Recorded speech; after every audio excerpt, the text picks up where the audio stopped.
Gulliver's Travels, written by Jonathan Swift, is a satirical adventure novel that chronicles the voyages of Lemuel Gulliver, a ship surgeon who embarks on several extraordinary journeys. In the first part of the book, Gulliver is shipwrecked on the island of Lilliput, where the inhabitants are only 6 inches tall. Despite their small size, the Lilliputians have a complex and petty political system, which Swift uses to mock the British government and society of his time. Gulliver's encounters with the Lilliputians highlight the absurdity of human pride and power struggles.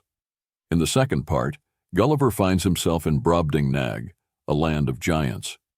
Here, he is the tiny one, and his experiences emphasize the relativity of physical size and moral perspective.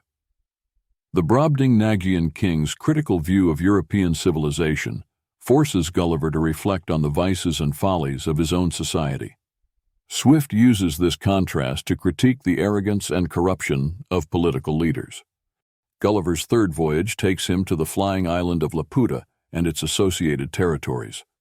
The Lilliputians are obsessed with mathematics and music, but are impractically detached from the real world. Their floating island symbolizes the impracticality of theoretical knowledge when disconnected from everyday life. In the nearby land of Balnibarbi, Gulliver visits the Academy of Lagado, where absurd and impractical experiments are conducted, satirizing the Royal Society and the misuse of scientific inquiry. In the fourth and final part of his travels, Gulliver reaches the land of the Houyhnhnms, rational horses who live in a harmonious and orderly society. The Houyhnhnms contrast sharply with the Yahoos, brutish and uncivilized human-like creatures. Gulliver becomes increasingly disillusioned with humanity as he admires the Houyhnhnms' rationality and despises the Yahoos' baseness.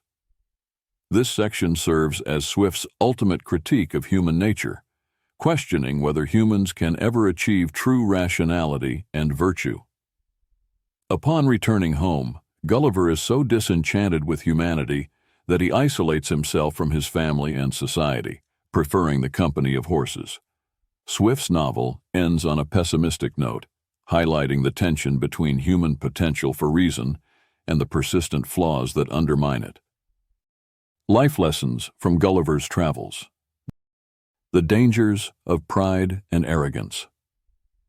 Throughout his travels, Gulliver encounters various societies, each exhibiting its own form of pride and arrogance.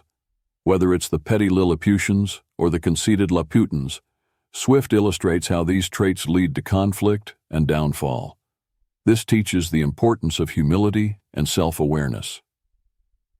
The relativity of perspective.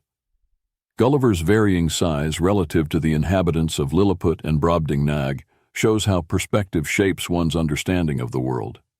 This underscores the value of empathy and the ability to see situations from others' viewpoints, fostering better communication and understanding. The value of practical knowledge. The impractical experiments in Lilliput and Lagado emphasize the gap between theoretical knowledge and real-world application.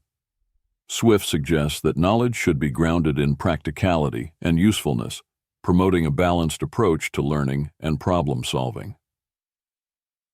The critique of human nature. The contrast between the rational Houyhnhnms and the brutish Yahoos reflects Swift's critical view of humanity's potential for both reason and depravity. This duality encourages readers to strive for self-improvement and ethical behavior, acknowledging and addressing their flaws. The importance of rational governance. The political satire in Gulliver's Travels highlights the follies of contemporary governments and the need for rational, just leadership.